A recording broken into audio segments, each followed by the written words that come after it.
12वें अध्याय में भक्ति योग का वर्णन है। अथ चित्तम समाधातुं न सकरोषि मयि स्थिरम् अभ्यास योगेन ततो माम् इच्छाप्तुं धनंजय। भगवान कहते हैं कि हे अर्जुन, जब तक शरीर है तब तक के अपन जितना जो कुछ भी साधन कर लेते हैं, इससे आगे का हमारा शरीर बनता है। और इसलिए व्यक्ति ये सोचता है कि मरने के बाद में अगर मेरा कोई पिंडदान करता है इससे मुक्ति होती है, उसका भ्रम है। जो जीवात्मा यहाँ शरीर छोड़ देता है, इसके बाद में उसकी मुक्ति का कोई उपाय नहीं है। कितना भी कोई उपाय कर ले, परंतु उसकी मुक्ति का उपाय जब तक जीवित है तभी तक के अपने शरीर से, वाणी से और मन से हम जितना भी अच्छा कर्म कर सकते हैं कर लें। और हमारे पूर्व जन्म के कोई पुण्य होते हैं तो जहाँ कहीं परमात्मा की चर्चा होती है, अपने आप वहाँ व्यक्ति पहुँच जाता है और पहुँच करके उसको कुछ ना कुछ मिल जाता है उसके भविष्य के लिए। और इसलिए जीवन में जो परिस्थिति आती जाती है, उन परिस्थितियों में वह व्यक्ति ये पुण्य के कारण अपनी परेशानियों का हल कर लेता है। और इसलिए भक्ति की जाती है।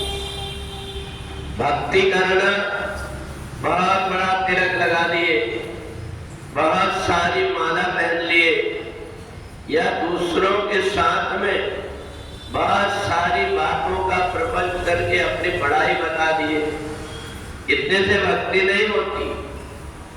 भक्ति समस्त सुखों की खान है।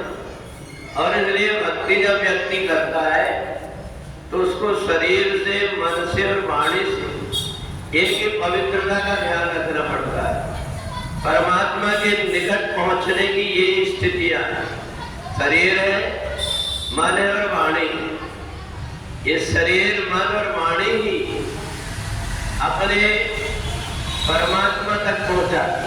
और इसलिए इनको साधने के लिए व्यक्ति वाणी के द्वारा कोई ऐसी भाषा का प्रयोग नहीं करता जिससे उसको दोष लगे, दूसरों को कष्ट हो, ऐसी वाणी का प्रयोग नहीं करता।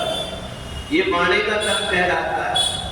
मन से कभी किसी का बुरा ना सोच करके मन हमेशा परमात्मा में लगा रहे, ऐसी जगह में अपन बैठे ताकि हमारा ये मन परमात्मा की याद करते रहे। और शरीर की जितनी भी इंद्रियां, इन इंद्रियों को परमात्मा की सेवा में लगाए। अगर हमने परमात्मा की सेवा में अपने शरीर को नहीं लगाया, ये शरीर जड़ है और ये जड़ शरीर में धीरे धीरे जड़ता आती जाती है।